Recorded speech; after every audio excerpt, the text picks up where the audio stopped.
Paladin.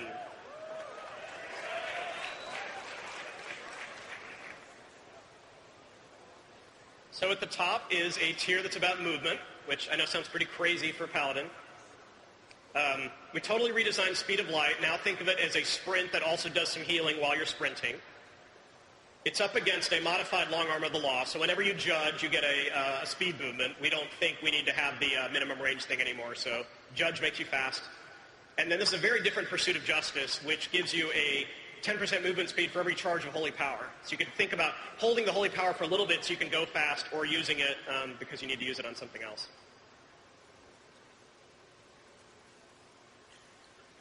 Tier 30 is a crowd control tier. Fist of Justice replaces Hammer of Justice, but it's a very short cooldown, so you can just go around being the stunned in here. We wanted to make Repentance available to any Paladin, but we wanted to make it a really hard choice because we put a much improved Seal of Justice that does a really legit snare.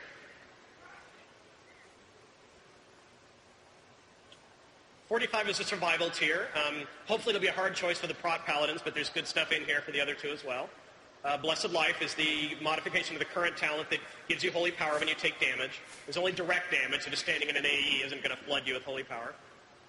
Sacred Shield is the automatic defense mechanism when you get brought down low, and then Ardent Defender is the activated one. So again, you want to be active, take Ardent Defender. If you want to not have to worry about so many buttons, take Sacred Shield. Paladins heal. We wanted to have a healing tier.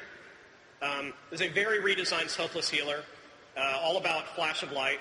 One of the things we did is gave Flash of Light to all Paladins, but Holy Light, Divine Light are holy only. We figured if the other two Paladins really wanted to cast a heal, they would want to cast a fast heal, so we based it on Flash of Light. If you've read the tooltip by now, you can also see we've taken out the RNG here because it just stacks up to 2 times to then give you a 100% chance to have a free, powerful Flash of Light on someone. Eternal Glory is the existing talent, which gives you a chance not to use holy power in your heals. We threw in Light of Dawn here, since really now Word of Glory is the single target, Light of Dawn is the group target, and in this case, every holy paladin will have Light of Dawn. And then think of Holy Shield as a absorption version of Word of Glory. So not every paladin will be able to have a shield, but if you want it, there's one right here. 75 is about utility. Veneration is a new idea where if you put down a consecration, your allies in the consecration are immune to movement impairing effects for a little bit of time. Acts of Sacrifice is the existing talent that lets you cleanse snares off of yourself and also reduces the cooldown in your hands a little bit. And then Clemency is a way to immediately finish the cooldown in your hands so that you can cast them again. Finally, level 90 is a really exciting tier that's about burst and cooldowns. Common complaint we get is cooldowns are cool, but paladins have a little too many of them. So here we let you pick the way you want to do it. And I'll walk through these real quick. Holy Avenger, when you have Guardian of Ancient Kings out, your abilities don't cost holy power. Sanctified Wrath varies depending on your spec. For Holy, you can Holy Shock with no cooldown. For Prot, you can Judge with no cooldown. And for Ret, you can use Hammer of Wrath as you can today. We also put Divine Purpose in here. It's a fun talent for some Ret Paladins, but others get frustrated by the RNG. Here's a way to get holy power that's not so tied to the cooldown. Sometimes you'll have more holy power than others. And the full Paladin tree.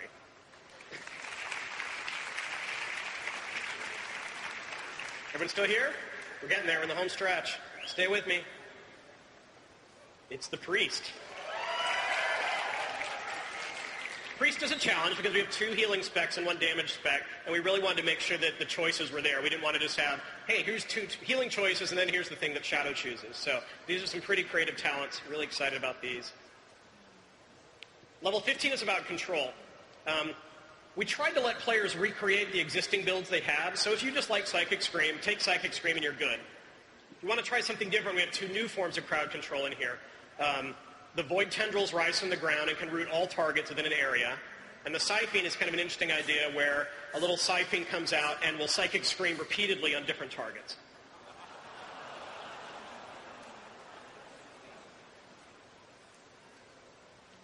Level 30 is a fun tier that adds kind of a little wrinkle to some of your existing abilities. Body and Soul, the existing holy talent that increases movement speed after someone's been shielded. Half of the Devout increases your movement speed when you levitate, which, face it, can be quite often. And then Phantasm, when you fade, you remove movement effects and give yourself a slight speed boost.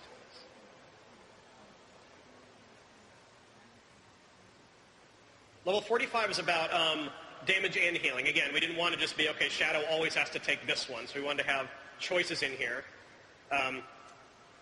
We have Surge of Light and Surge of Darkness, which is kind of the clear casting, and there's a different version for Shadow to make sure the damage still works. Divine Star fires a projectile out that does damage and healing, and then comes back and does damage and healing over the same path again. Never had a spell that works quite like this. Thought it'd be fun to try. And then Archangel. Evangelism is just a core ability now. Everyone will have it, so you don't have to worry about what that means. And then you can have the Archangel or the Dark Archangel to consume Evangelism or Shadow Orbs. Level 60 is about keeping the Priest alive. Anyone can have Desperate Prayer, just a big instant heal. Angelic Bulwark increases your shield when you shield yourself. And then Final Prayer is a passive where when you get hurt, without having a click an ability, you'll get a little bit of help.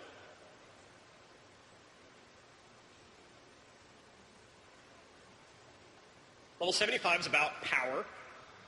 Twist and Fate, it's a very powerful talent, totally passive. It increases damage and healing on targets that are wounded.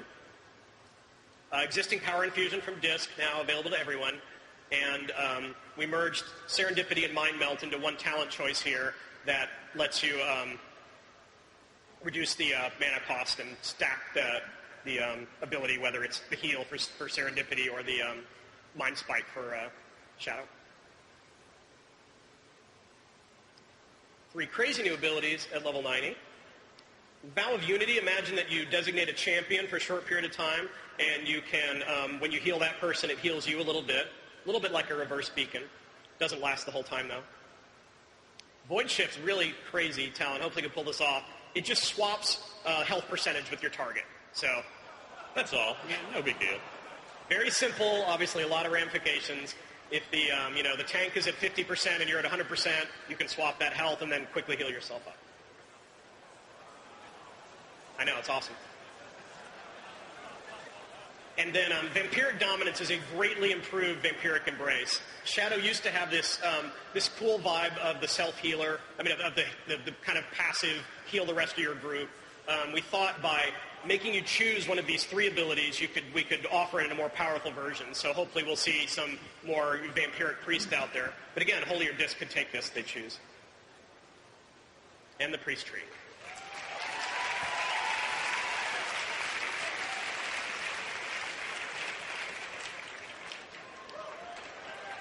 Rogues. Like the Mage, the Rogue really benefits from this new model because a lot of the cool stuff, which tended to be in subtlety, is now spread out. You should read these tooltips. These are pretty powerful talents all tied into stealth. You can move fast. Your stealth doesn't break for 3 seconds, which has a lot of ramifications if you're a rogue. And Shadow Focus, which is while you're stealth, your abilities are free.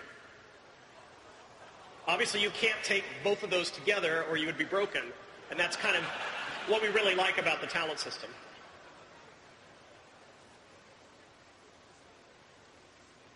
Level 30 is about control and survivability.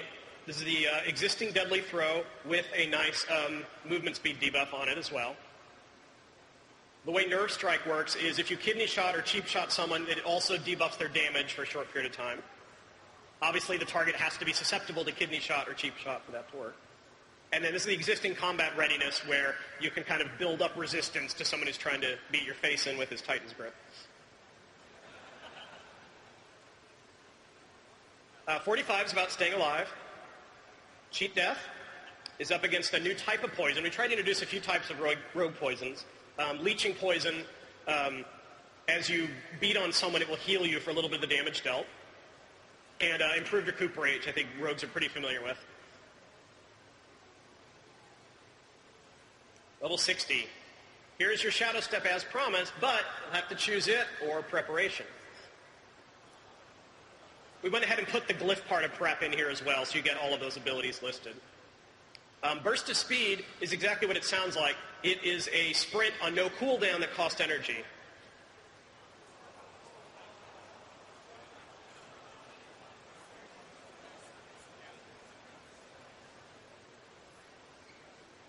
Okay, level 75, we have Deadly Brew. Whenever you use Wound or Mind Numbing, you also get crippling on the target.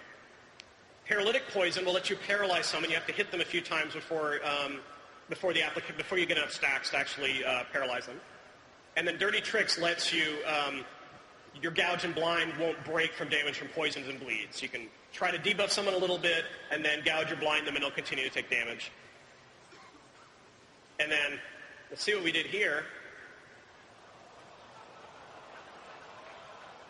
You can have any ability you want from any of the bottom of the talent trees as rogues. Shadow Dance is pretty much the existing Shadow Dance, but Killing Spree and Vendetta are fairly different, so let me talk about those. This new Killing Spree, the way it works is you can press the button multiple times, and every time gives you a teleport.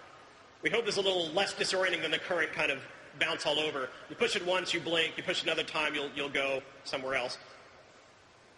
And you can do it as many times as you feel like it within the 5-second window.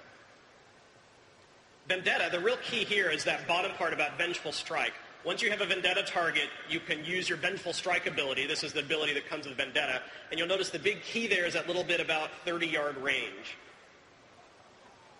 Pretty nice for rogues who have problems with target switching or movement or just want to be a ranged class for a short period of time. There's the rogue.